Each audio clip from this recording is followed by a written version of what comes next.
আসসালামু আলাইকুম। কার্যক্রম নিষিদ্ধ আওয়ামী লীগ কোথাও জটিকা মিছিল করলে বা জটিকা মিছিলের আয়োজন করলে তাহলে সংশ্লিষ্ট থানার দায়িত্বপ্রাপ্ত কর্মকর্তা, পুলিশ সদস্যরা শাস্তির মুখোমুখি হবেন বলে এরকমের একটি ঘোষণা গত সপ্তাহে দিয়েছিলেন ঢাকা মহানগর পুলিশের কমিশনার।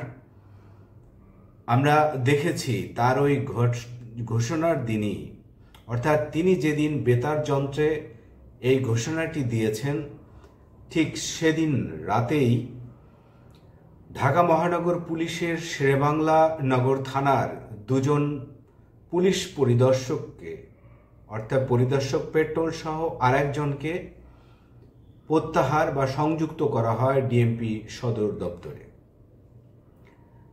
এর একদিন পর ঢাকা মহানগর পুলিশের মোহাম্মদপুর থানায় জটিকা মিছিলকে কেন্দ্র করে বা জটিকা মিছিল প্রতিরোধ করতে ব্যর্থ হওয়ায় ডিএমপির তেজগাঁও জোনের একজন সহকারী পুলিশ কমিশনার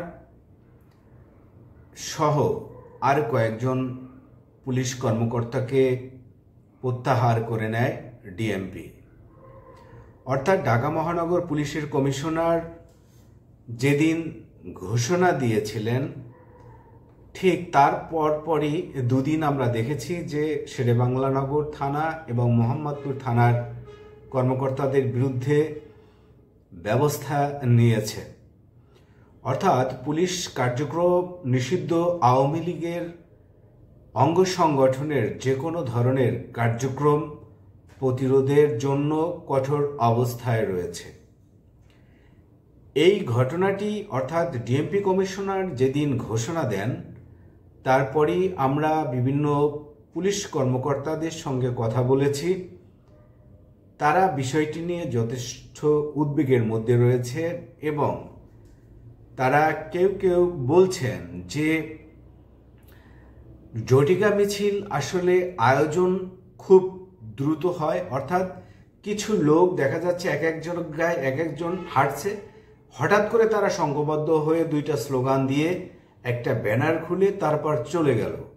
অর্থাৎ তারা এমন জায়গায় এই মিছিল আয়োজন করে যেখানে আসলে পুলিশ থাকে না, সেই ধরনের তথ্য নিয়েই বা সেই ধরনের জায়গা বেছে নিয়েই তারা এই মিছিলগুলো করে। এইসব মিছিল অতীতেও হয়েছে, অর্থাৎ আওয়ামী লীগ যখন ক্ষমতায় ছিল তখন আমরা দেখেছি যে বিএনপি, জামায়াত ইসলাম এবং শিবির প্রায় এই রকমের হঠাৎ মিছিল বের করত, এরপরে তারা আবার গায়েব হয়ে যেত বা উধাও হয়ে যেত।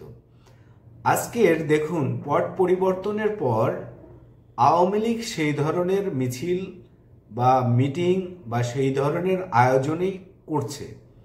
অর্থাৎ এক সময় আওয়ামী লীগ বিএনপি, জামায়াত ইসলাম এবং শিবিরকে কোনো ধরনের রাজনৈতিক কর্মকাণ্ড করতে দিত না।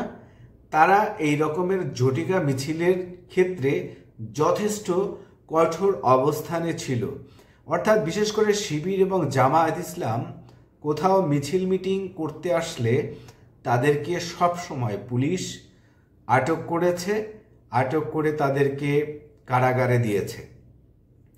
আজকের সেই ঘটনার জাস্ট একটি মুদ্রার উল্টো পিঠ যে আওয়ামী লীগ আজকের ক্ষমতায় নেই, ঠিক তারা তখন যখন তারা জটিকা মিছিল বা জটিকা মিছিলের মতো কোনো কিছু আয়োজন করতে যাচ্ছে ঠিক তখন তারা সেই একই ধরনের আচরণের মুখোমুখি হচ্ছে। অর্থাৎ এক সময় আমরা দেখেছি যে আওয়ামী লীগ, জামায়াত এবং শিবিরের বিষয়ে যে সকল সিদ্ধান্ত নিত বা বিএনপির বিষয়ে, এখন সেটি তারা ভুক্তভোগী হয়ে রাজনৈতিক মাঠে মিছিল মিটিং করার ক্ষেত্রে তাদের জন্য একই ধরনের বিষয় হয়ে উঠেছে। কিন্তু পুলিশ বলছে যে পুলিশের ঊর্ধ্বতনরা এ বিষয়ে কড়াকড়ি আরোপ করছে, কিন্তু মিছিলগুলো এমনভাবে আয়োজন করা হয় যে পুলিশ আসলে কোনো কিছু বুঝে ওঠার আগেই আবার তা শেষ হয়ে যায়। তাই এইসব মিছিল প্রতিরোধ করা পুলিশের জন্য আসলে খুবই চ্যালেঞ্জ। তার মধ্যে যেসব থানা এলাকায় এই ধরনের কর্মকাণ্ড হবে সেই সব থানার দায়িত্বশীল কর্মকর্তাদের তার এই ঘোষণার পর ডিএমপির বিভিন্ন থানার যারা ভারপ্রাপ্ত কর্মকর্তা রয়েছেন, পরিদর্শক রয়েছেন, তারা এক ধরনের আতঙ্কের মধ্যে রয়েছেন যে কখন না জানি আওয়ামী লীগের ঝটিকা মিছিল হয়, কখন না জানি তারা বিভাগীয় শাস্তির মুখোমুখি হয়। এই কারণে পুলিশে আমরা দেখছি যে কিছুটা গাছাড়া ভাব হয়তো রয়েছে, কিন্তু যে প্রক্রিয়ায় ঝটিকা মিছিলগুলো হয় সেই প্রক্রিয়ায় একেবারে শতভাগ আওয়ামী লীগের যে ঝটিকা মিছিল প্রতিরোধ করা সম্ভব সেটি আসলে কেউ নিশ্চয়তা দিতে পারে না। এই বিষয়গুলো আসলে পুলিশের ঊর্ধ্বতন কর্মকর্তারাও জানেন, কিন্তু তাদের বক্তব্য হচ্ছে যে থানা পুলিশকে যদি কঠোরভাবে নির্দেশনা না দেওয়া হয় তাহলে তারা যে গাছাড়া ভাবের মধ্যে রয়েছে সেটি আরও দেখা যাবে যে ঢিলেঢালা পরিস্থিতি তৈরি হবে। সেজন্য তারা এই মাঠ পর্যায়ের পুলিশ সদস্যদের একটি চাপে রাখার জন্য এই ধরনের কড়া কথাবার্তা বলে তাদেরকে দিয়ে যাতে সব সময় সতর্ক থাকে সেজন্য তাদেরকে এই ধরনের কথাবার্তা বলা হয়েছে বা এই ধরনের নির্দেশনা দেওয়া হয়েছে। কিন্তু বাস্তবিক পক্ষে যদি সব জায়গায় এরকম ঝটিকা মিছিল হয় আর সব জায়গা থেকে পুলিশকে প্রত্যাহার করে নেওয়া যাওয়া হয় তাহলে দেখা যাবে যে বাহিনীর পুলিশ সদস্যদের বাহিনীর মধ্যে এক ধরনের আপনার নেতিবাচক কি বলা যায় এটাকে নেতিবাচক দৃষ্টিভঙ্গি বা নেতিবাচক বা কর্মস্পৃহা, অর্থাৎ পুলিশের যারা মাঠ পর্যায়ে কর্মকর্তা পুলিশ সদস্যরা রয়েছেন তাদের মধ্যে এক ধরনের কর্মস্পৃহা হারাবে, সারাদিনই তারা একটা আতঙ্কের মধ্যে থাকবে। তাই তাদেরকে আসলে আইন শৃঙ্খলা পরিস্থিতি স্বাভাবিক রাখার জন্য যে ধরনের কৌশল অবলম্বন করা উচিত ওই থানার সংশ্লিষ্ট কর্মকর্তারা তা কিন্তু ভালো করে জানেন। কিন্তু কখনো কখনো যে তাদের গাছাড়া ভাব নেই সেটি আবার বলা যাবে না। কিছু কিছু সদস্যদের এই ধরনের দায়িত্বে অবহেলার বা গাছাড়া ভাব রয়েছে, সেক্ষেত্রে বা তাদের জন্যই মূলত পুলিশ কমিশনার ডিএমপির তার এই বার্তা যে যারাই অর্থাৎ যার এলাকাতেই এই ধরনের ঝটিকা মিছিল হবে তাদেরকে এই জবাবদিহিতার আওতায় আনা হবে এবং যদি সেই জবাব একেবারে যৌক্তিক না হয় তাহলে ওই সব পুলিশ কর্মকর্তাদেরকে থানা থেকে প্রত্যাহার করে নিয়ে যাওয়া হবে, নতুন কর্মকর্তাদের পদায়ন করা হবে। এই ঘটনার পর এই নির্দেশনার পরে আমরা দুটি থানায় ডিএমপিকে ব্যবস্থা নিতেও দেখেছি পুলিশ কর্মকর্তাদের বিরুদ্ধে, কিন্তু এরপরে আমরা দেখলাম যে ঢাকায় ঝটিকা মিছিল কিন্তু হঠাৎ করে আবার কমেছে।